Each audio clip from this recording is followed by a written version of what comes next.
sangub jigéen ñi ci dunya jaaratulaay sangub jigéen ñi ci dunya jaaratulaay Maam Jaara sangub jigéen ñi ci dunya jaaratulaay. Mame Diarra Bousso, de son vrai nom Mariama Bousso, est née en 1833. Certains retiennent qu'elle est née à Nawel dans la région de Kaolack et d'autres disent à Mbacké Bawol dans la région de Diourbel. Son père, Serigne Ahmadou Bousso, plus connu sous le nom de Serigne Boussobé, et sa mère, Mame Asta Walo Mbacké.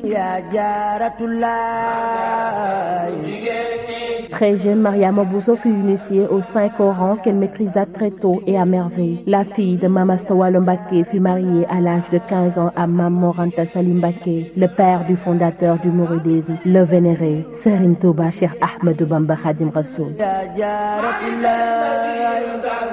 Mariama Bousso se distingua très tôt dans le domicile conjugal où elle avait retrouvé ses deux co-épouses Awa Bousso et Mame Faty Diop par une soumission totale à son époux. Son amour du travail bien fait, son sens élevé de l'humain par ses rapports de bon voisinage, mais aussi et surtout sa croyance en Dieu et en son prophète Mohammed, paix et salut sur lui. Allah subhanahu wa ta'ala, Mohammed sallallahu alayhi wa sallam, l'homme et son époux étaient son obsession.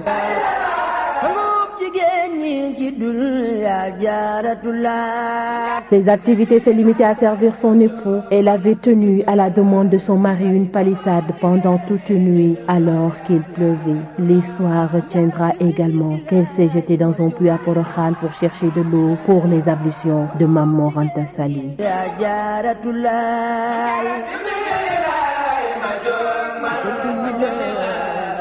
Elle avait également cassé sa malle pour obtenir du bois mort pour préparer le petit déjeuner de ce dernier. Ses vertus étaient doublées d'une foi inébranlable en Dieu, ce qui lui valut le nom de Jariyatullah, celle qui vit pour Dieu. Ce nom deviendra par la suite Mame Diarra Bousso.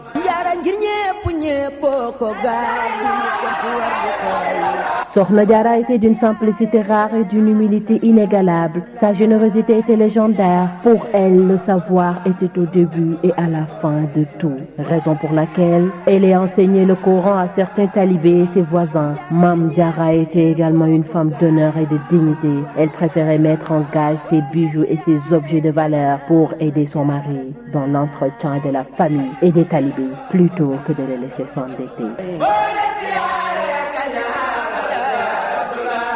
Ouverte et tolérante, Mame Diarra était la femme modèle pour ses voisins. Elle aidait tout le monde et enseignait de par sa manière de vivre et d'agir les vertus d'honneur, de dignité et de courage. Elle dépendait de personne et était disposée à rendre service à chacun.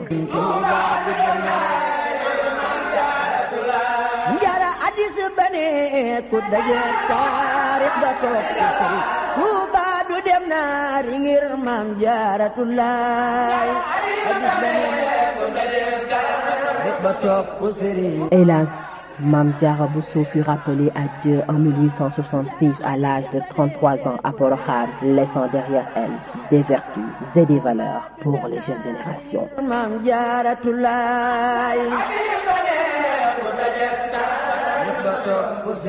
Jaarama Mame Diarra Bousso, jërëjëf Sokhna Diarra.